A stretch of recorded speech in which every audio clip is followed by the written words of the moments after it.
తెలంగాణ రాష్ట్రంలో ఇప్పుడు ఎక్కడ చూసినా జాబ్ ఫీవరే. ఒక జాబ్ కోసం లక్షల మంది కాంపిటీషన్ లో ఎదుర్కోవాల్సిన పరిస్థితి. గత 4 ఏళ్ల నుంచి ఎప్పుడు జాబ్ నోటిఫికేషన్స్ వస్తాయా, అప్లై చేస్తామా, ప్రిపేర్ అవుతామా, వాటిని సాధిస్తామంటూ లక్షలాది మంది నిరుద్యోగులు పల్లె నుంచి పట్టణం వరకు పుస్తకాలతో కుస్తీ పడుతున్న పరిస్థితి. ఒక్క చిన్న గవర్నమెంట్ ఉద్యోగం వస్తే చాలు జీవితం అంతా టర్న్ అయిపోతుందనే ఆలోచనతోటి సంవత్సరాల తరబడి పుస్తకాలతో కుస్తీ పడుతూ కోచింగ్ సెంటర్లలో ప్రిపేర్ అవుతూ ఎగ్జామ్స్ రాస్తున్న వారు కోకొలలు. అటువంటి పరిస్థితుల్లో ఖమ్మం నగరానికి చెందిన ఓ యువతి ఏకంగా 1 కాదు 2 కాదు 5 ప్రభుత్వ ఉద్యోగాలు సాధించి తన సత్తా చాటింది. ప్రస్తుతం మనం శృతి ఇంటి వద్ద ఉన్నాము. ఈ 5 ప్రభుత్వ ఉద్యోగాలు సాధించిన ఆమె ఘనత, ఆమె సాధించిన కీర్తి ఎలా ఉందో ఆమెను అడిగి తెలుసుకునే ప్రయత్నం చేద్దాం. పదండి. Avira Women's Day special offer 50% off on IUI IVF valid till 8th March.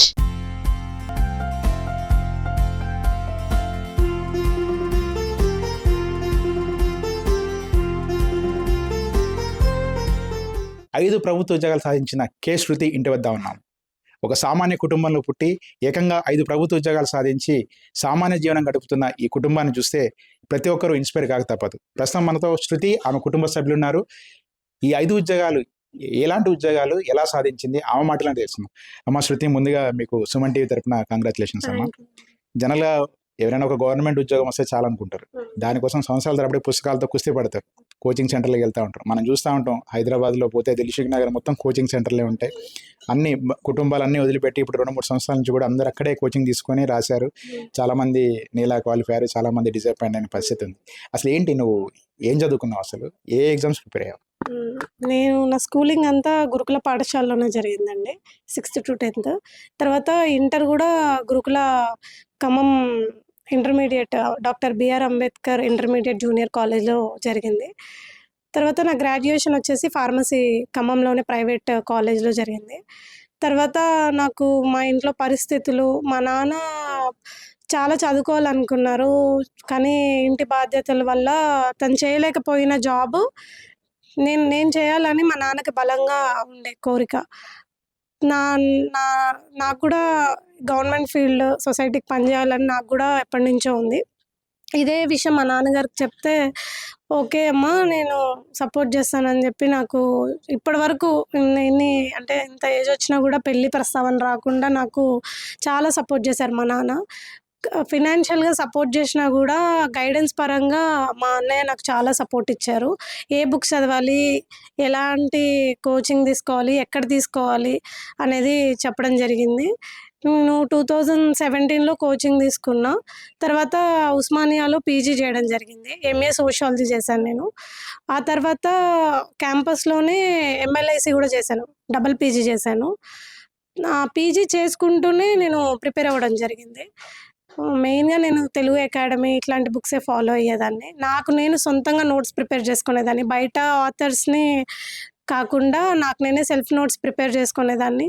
Even lockdown టైంలో కూడా అందరూ ఇంటికి పరిమితం అయ్యారు, నేను కూడా అట్లనే. కానీ నా రూమ్నే నేను ఒక లైబ్రరీ లాగా మలుచుకొని నేను ప్రిపేర్ అవ్వడం జరిగింది.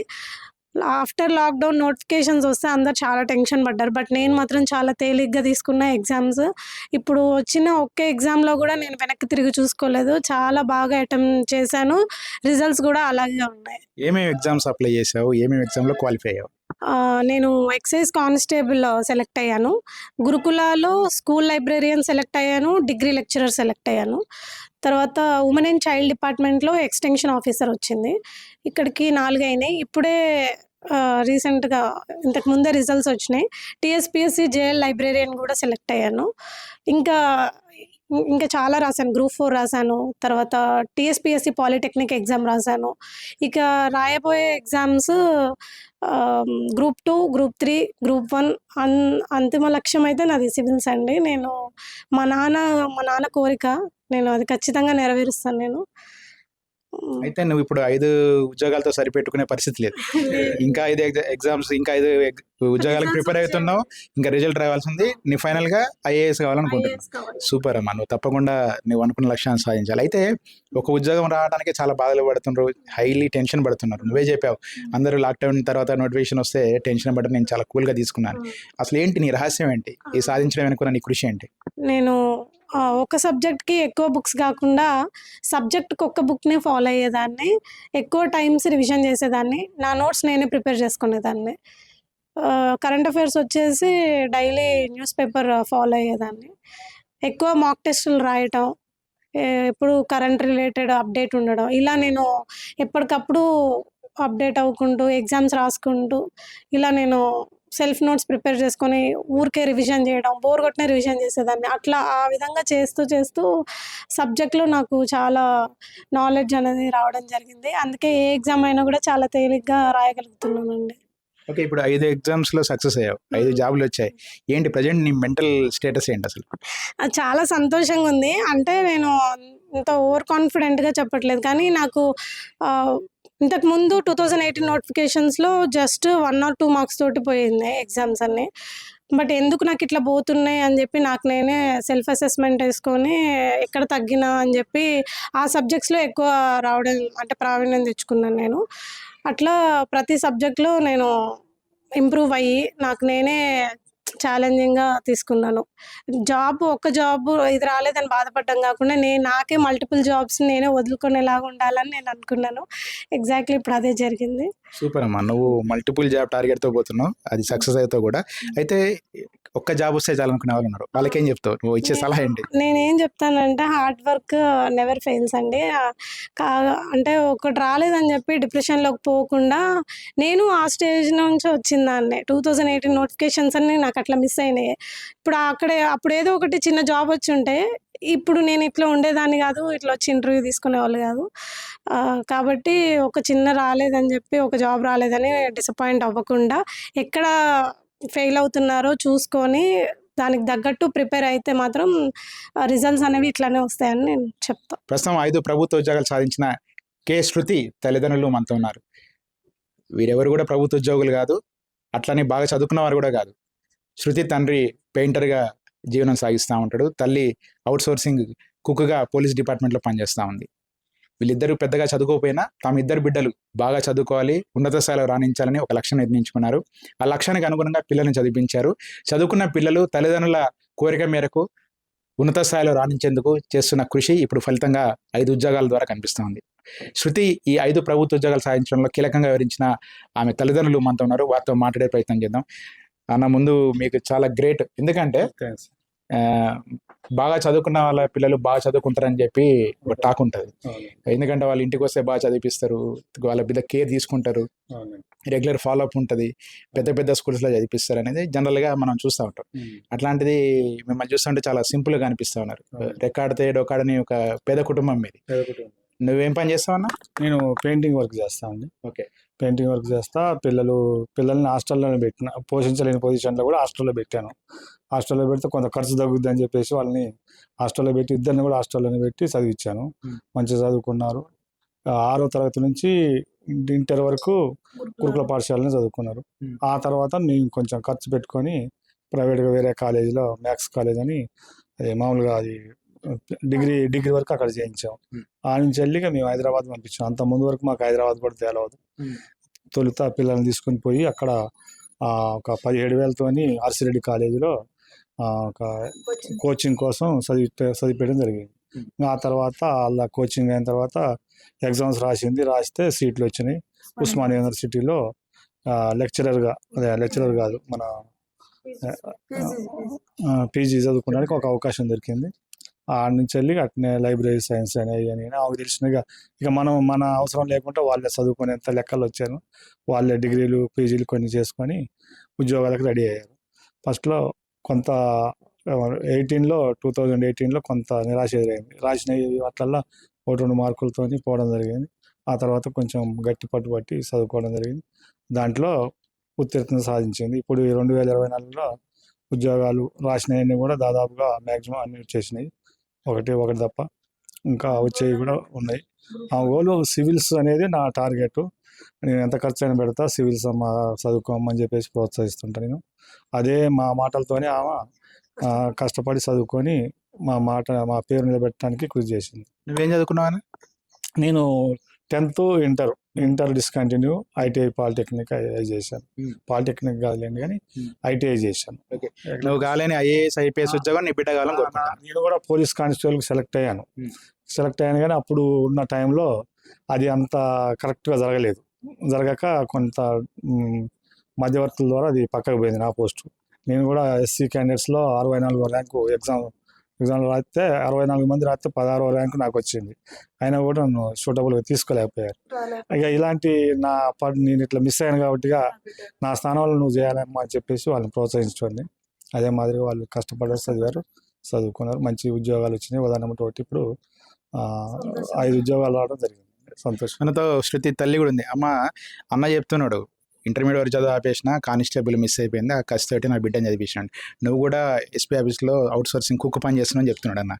మరి చాలా మామూలు ఉద్యోగం కదా, నువ్వేం చదువుకున్నావు? నేనేం చదువుకోలేదు. మధ్యలో రాసింది మొన్న ఈ మధ్య ఓపెన్ 10th రాసిన, అవుట్ సోర్సింగ్ చేస్తే ఏమన్నా పర్మనెంట్ అయిద్దామని రాసిన, కానీ దాని ఏం లేదు. పిల్లల కోసం 3,000 కంచి చేసిన సార్ ఇప్పటిదాకా. వాళ్ళ కోసమే నేను ఈ పనికి పోవాల్సి వచ్చింది. కష్టపడి వాళ్ళని చదివించుకున్నాను సార్. అంటే 6th కాంచి ఇంటర్ దాకా గురుకులానే. ఆ తర్వాత ఫార్మసీ అయిపోయింది. ఆ తర్వాత ఇక కోచింగ్ తీసుకుంటా అంటే హైదరాబాద్ పంపించాను. అది చదువుకుంటూ ఓయూలో రాస్తే సీట్ వచ్చింది. పీజీ చేశారు, డబుల్ పీజీ చేసింది వాళ్ళ చెల్లె ఆమె. అది చదువుకుంటేనే వీటికి మళ్ళీ కోచింగ్లు తీసుకున్నారు. వీటికి ఓకే, నువ్వు ఇప్పుడు పనిచేసేది ఎస్పీ ఆఫీస్లో, అక్కడ ప్రైవేట్ కుక్గా పనిచేస్తున్నావు, అవుట్ సోర్సింగ్.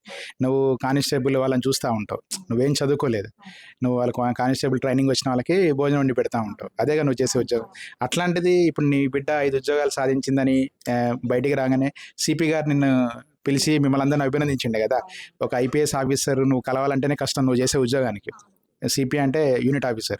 అట్లాంటిది నిన్న నీ బిడ్డ సాధించిన అచీవ్మెంట్కి ఆయన పిలిచి మీకు విషయం చెప్తే ఏమనిపించింది? ఏమన్నా సంతోషం అనిపించిందండి. మా దగ్గర పనిచేసే అమ్మాయి కూతురికి ఇన్ని జాబులు వచ్చినాయంటే ఎంత గర్వకారణం అమ్మ అని గొప్పగా నా బిడ్డని దగ్గర తీసుకొని ఆశీర్వదించి స్పీడ్ పెట్టి, ఇక నువ్వు ఇంకా పెద్ద పై లెవెల్ రావాలమ్మా, ఇంతకు అసలు మంచిగా అని చెప్పిండు సార్. మనతో శృతి సిస్టర్ ఉన్నారు, ఆమెతో మాట్లాడదాం. అమ్మ చెప్పు, మరి అక్క చూస్తేనేమో హ్యాట్రిక్ కొట్టింది అనుకున్నా కానీ డబుల్ హ్యాట్రిక్ అయిపోతుంది. మరి నీకు కూడా ఇన్స్పిరేషన్గా నువ్వేం చదువుతున్నావు, నువ్వు ఎట్లా ప్రిపేర్ అవుతున్నావు? నా పేరు సుకన్య.